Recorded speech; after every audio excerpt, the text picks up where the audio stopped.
कर्म फल के सिद्धांत के बारे में आपका क्या मानना है? जैसे हम कहते हैं कि कर्म फल, इसको पूरा करने के लिए एक चीज़ ज़रूरी है कि पहले आता है मन, फिर आता है वचन और फिर आता है कर्म। ये तीनों जब एक रूपता में आते हैं तो जो कर्म है वो अपने आप ही सही होता है, उसके लिए अलग से कोई आपको सोचने की ज़रूरत नहीं पड़ती। लेकिन ये तीनों एक रूपता में, मन वचन और कर्म एक रूपता में आते कैसे हैं? तो कर्म फल का सिद्धांत जैसे कहा जाता है कि पुराने जन्मों के जो हमारे कर्म हैं तो वो हमारे साथ में रहते हैं और हमें उसके वो फल उसका भोगना पड़ता है। तो काफ़ी हद तक ये बात बिल्कुल सही है। लेकिन ये जो कर्म हैं ये मन में विचारों के रूप में, थॉट्स के रूप में, डाटा के रूप में हम कैरी करते हैं। तो अगर हम मन में से वो विचारों को, जो अगर वो विचार हैं तो इसका मतलब वो सद्गुण को लिए हुए हैं, वो बिल्कुल सही हैं, तो उससे तो हमें कोई परेशानी होने का सवाल बनता नहीं है।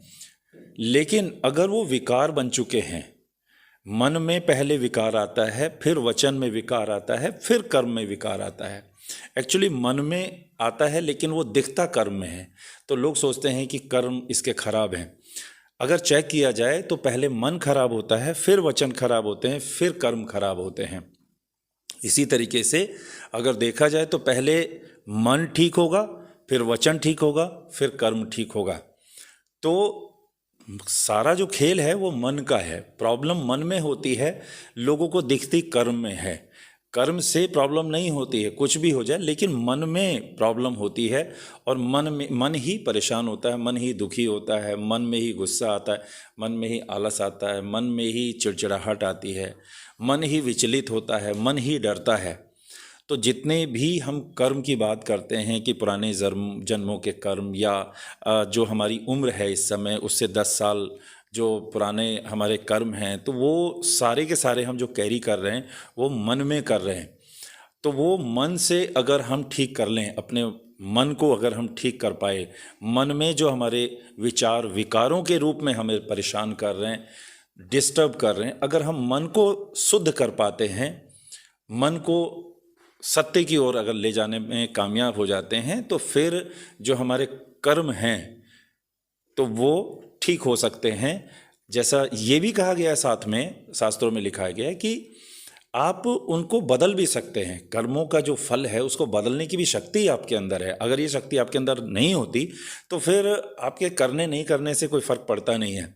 लेकिन आपके करने और नहीं करने से फ़र्क पड़ता है, बशर्ते आपका जो मन है आप उसको ठीक कर सकते हैं। कर्मों को ठीक नहीं कर सकते, आप मन को ठीक कर सकते हैं। अगर मन को ठीक कर लिया आपने, चाहे पुराने कोई से भी आपने कर्म किए हैं, वो अगर आप उसके फल को आप दोबारा से नहीं भोगना चाहते, उनकी परेशानियों में दोबारा नहीं फंसना चाहते हैं, तो अपने मन में जितने भी विकार हैं, जो पुराने अवधारणाओं से, पुरानी मान्यताओं से या पुराने विकारों से ग्रसित हैं, उनको अगर आप ठीक कर लेते हैं, तो फिर आप अपने मन को अगर आप शुद्ध कर लेते हैं, तो फिर उन कर्मों के फल से आपको छुटकारा मिल सकता है। और जितने भी ज्ञानी लोग हैं तो वो मन को ही शुद्ध करने में अपना समय लगाते हैं, अपनी ऊर्जा लगाते हैं।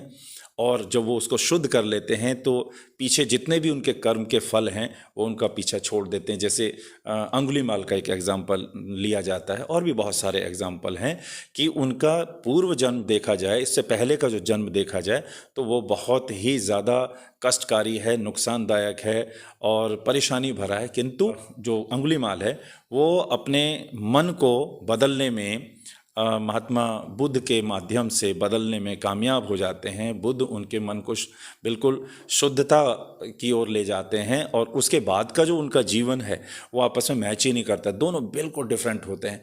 तो ऐसा ही हर व्यक्ति के साथ हो सकता है, वो एग्जाम्पल ये दिखाता है। और बहुत सारे एग्जाम्पल ऐसे हैं कि पुराने जन्मों के जो भी कर्म हैं या हमारी जीवन में जो आज से पहले के जो भी हमने कर्म किए हैं वो जानबूझकर किए हैं या अनजाने में किए हैं।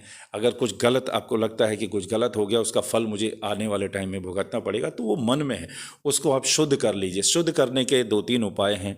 एक तो उपाय है कि आप मेडिटेशन करें, लगातार करें, और धीरे धीरे धीरे धीरे आपका मन शुद्ध होता चला जाएगा।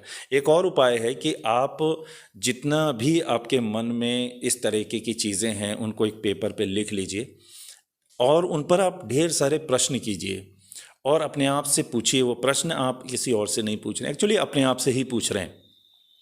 तो जैसे जैसे आप खुद पर प्रश्न करते हैं तो आपके अंदर शुद्धता आती चली जाती है, क्योंकि आपकी बुद्धि काम करने लग जाती है और बुद्धि उसको शुद्ध करने में अपना योगदान देना शुरू कर देती है।